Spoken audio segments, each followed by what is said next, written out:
We're living in a renaissance of sporty, compact cars that are making incredible amounts of power, and with that can actually come a good amount of fuel economy as well. So does this Hyundai Elantra N with the 6-speed manual and its smooth sedan styling achieve its 30 mile per gallon figure on the highway? Let's go find out.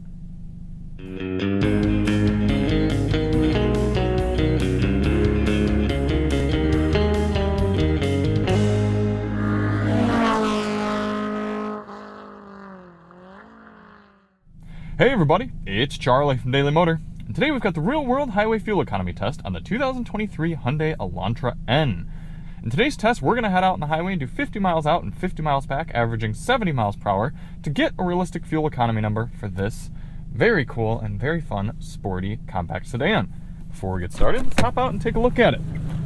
I am a big fan of the Elantra N, really all the Hyundai N products, but this one is particularly fun because now with the death of the Veloster, it's the only one you can get with the manual. And it's a pretty good 6-speed manual at that. And since we're talking about fuel economy in this video, it gets 1 extra mile per gallon on the highway according to the EPA. Is that going to be true? I'm excited to find out. But if you do want to see more on the Elantra, check the links in the description. We've got a little Bose sound system test. I think I'm going to do a members only sound test on this as well. The DM review, all the good things. So why do we do this test? Well, the EPA's highway fuel economy test, which gives this Elantra 31 miles per gallon, that test only averages 48 miles per hour. We know there are plenty of people who take their vehicles on longer road trips, especially more practical vehicles like this, maybe putting a lot of miles on there, and you'd like to know what sort of number you can realistically expect here in the real world. In order to test that, we're going to head over to the gas station here, fill up, go out and do 100 miles, come back, fill up at the same pump using the same 3-click fueling method, and get a result. A few things to note for today. Outside temperature is currently 35 degrees Fahrenheit, but it's a little early in the morning, so that's going to heat up a bit as we're driving. Our tire pressures have been set to their door placard, 35 PSI front and 33 PSI rear. And we're going to run the climate control at 73 degrees auto. Pull up to our favorite pump. Let's hop out and fill it up. 8.277 gallons going in for our first fill. Before we start the engine, we're going to get our trip computer reset, our GPS, and get all our climate control things set up. And we're ready to begin. We got a few different drive modes here in the Elantra N. You've got Eco, Normal, and Sport on the left side, and then on the right you've got N and actually technically 2 custom modes. We're going to do this test in Eco. We're going to take it nice and easy over to the highway. It's just 0.3 miles away and get started from there. Now the goal of this test isn't to hypermile. We're not trying to get the best possible fuel economy for this car, but rather a realistic figure. So in order to do that, we're going to get up to highway speed here at a reasonable pace and set our cruise control at a GPS indicated 72 miles per hour. And that should allow us to average 70 over the whole test. I am following the shift point recommendations on the vehicle's gauge cluster here. You'll see I'm in 5th gear as I accelerate. Once it deems it a good time to do so, it'll tell me right there, go into 6th.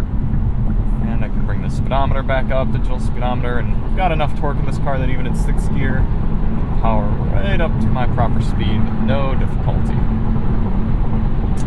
Looks like the vehicle's speedometer is reading about a mile per hour high. We're going to settle in at 73 on the dash, giving us 72, 71 or so on the GPS. I'll keep an eye on that. If we're doing too much 71, I might have to pump up there.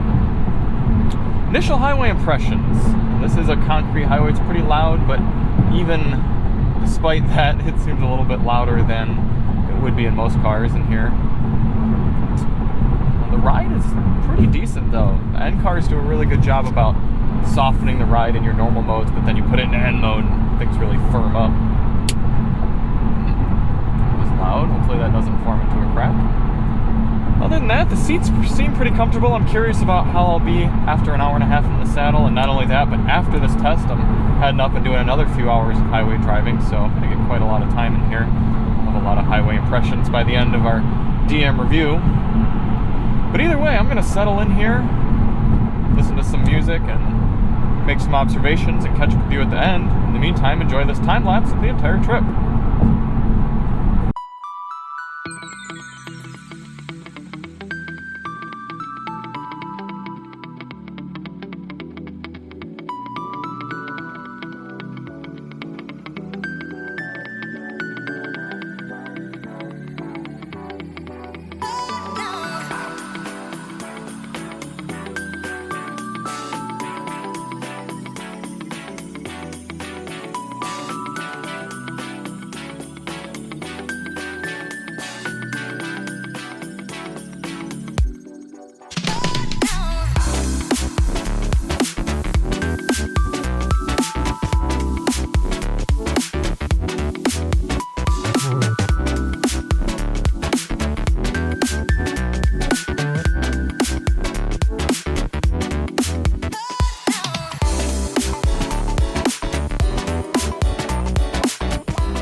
end of the highway fuel economy test here in the Elantra N. Happy to report that according to the vehicle's trip readout, we're getting 31.4 MPG, so just cresting over the 31 MPG that the EPA says we should get. And if that proves to be accurate, I'll be pretty happy with that. That's not too bad for a higher performance car such as this.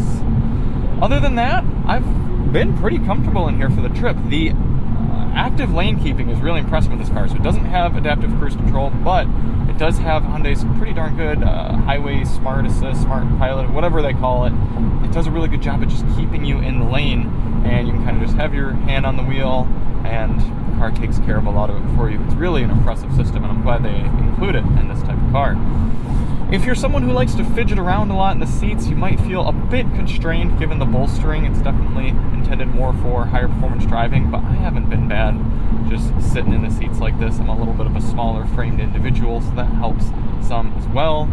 Very clean run here in the morning, so I've been averaging 70 miles per hour, no problem. Although these cars would like to average quite a bit less than that, apparently. Anything else? Road noise really isn't too bad either once you get off this concrete highway. These performance summer tires are a little louder on a concrete highway like this, but wind noise isn't too bad. Bose sound system pretty darn good as well. Check the link in the description if you want to see that. So all things considered, I am considering this a pretty decent road tripper for such a high performance vehicle like this. We're going to get it back to the pump here, fill it up, and see what our final readout is. 3.048 gallons going in for our final fill. 101 divided by 3.048 is giving us, all right, a little bit on the high side there, 33 miles per gallon.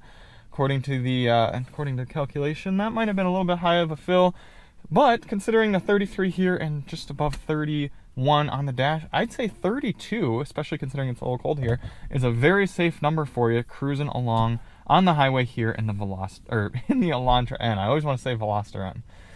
I'm really happy with that number because anything over 30 is going to be pretty usable for a car this much power and this much sporting ability running on stickier rubber like this, and it's going to allow someone to own this car, drive it daily, still see decent fuel economy numbers, not spend a ton on fuel, and have a lot of fun with it as well.